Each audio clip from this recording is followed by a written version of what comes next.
ನಮ್ಮೆಲ್ಲರ ಮನೆಯ ಮಗಳಂತಿರುವ ಪುಣ್ಯಕ್ಷೇತ್ರದ ಸನ್ನಿಧಿಯಲ್ಲಿ ಲಕ್ಷಾಂತರ ಭಕ್ತರನ್ನ ಹರಿಸುತ್ತಾ ಬಂದಿರುವ ಪ್ರೀತಿಯ ಲಕ್ಷ್ಮಿ ನಮಗೆ ಕೇವಲ ಒಂದು ಆನೆಯಲ್ಲ.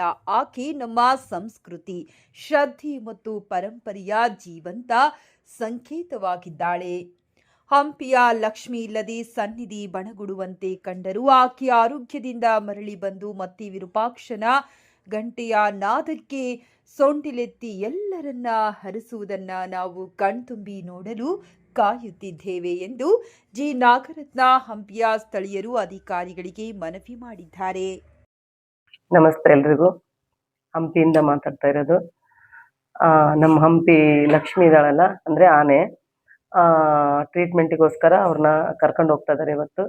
ದಯಮಾಡಿ ಅವ್ರ ಟ್ರೀಟ್ಮೆಂಟ್ ಮುಗಿಸ್ಕೊಂಡು ಲಕ್ಷ್ಮಿ ಅವ್ರನ್ನ, ಅಂದರೆ ನಮ್ಮ ಆನೆ, ನೀವು ಸುರಕ್ಷಿತವಾಗಿ ಮತ್ತೆ ದೇವಸ್ಥಾನಕ್ಕೆ ತಂದು ಒಪ್ಪಿಸ್ಬೇಕಂತೇಳಿ ಕಳಕಳಿಯ ವಿನಂತಿ. ಯಾಕಂದರೆ ಕಾರಣ ಇಷ್ಟೇ, ತುಂಬ ಜನ ಬರ್ತಾ ಇದ್ದಾರೆ, ಟೂರಿಸ್ಟು ಮಕ್ಕಳು ಎಲ್ಲರೂ ಅದನ್ನು ತುಂಬ ಎಂಜಾಯ್ ಮಾಡ್ತಾರೆ.